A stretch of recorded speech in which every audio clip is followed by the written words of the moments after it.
এটা জুৰু তিনিআলিত এখন দোকান আছে মিয়ান মঞ্চ এখন মিৰি নামৰ এখন যিখন আপোনাৰ হাৰ্ডৱেৰ এইখনতে আমাৰ জ্যোতিমালা বুঢ়াগোহাঁইক আৰু তেখেতৰ হ'বলগীয়া স্বামীক খুব বেয়াকৈ মাৰধৰ কৰিছে বস্তু কিনিবলৈ আহোঁতে। এই বিহাৰী মুছলমান ইয়াৰ মালিক হয়, গতিকে বিলাসিত অসম আহি ইয়াত আমি উপস্থিত হৈছোঁ। আপুনি এবাৰ গম পায় এইটো ঘটনা প্ৰথম নহয়, আগতে এনেকুৱা ঘটনা কৰিছে আপুনি জানেতো। আমাৰ অসমীয়া ল'ৰাটাক মাৰিছে। এইবাৰ জ্যোতিমালা বুলি কোৱা যিগৰাকী তেখেত ছিংগাৰ হয় হা, তেখেত এগৰাকী শিল্পী হয় ৰাইট। তেওঁৰ নিচিনা এগৰাকী শিল্পী মানে অভব্য আচৰণ কৰাৰ উপৰিও তেওঁ হ'বলগীয়া স্বামীক আপোনাৰ লাঠিয়ে মাৰিছে।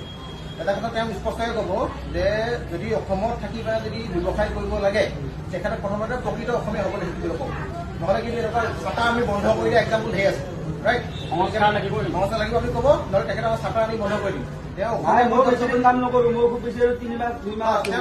আপুনি ক'ব বিল আছে না অসম মানে এইটো নহয় যে আপোনালোকে মানে আমি ঘূৰি বহি থাকিম দেই, এইটো কথা কৈ দিছোঁ।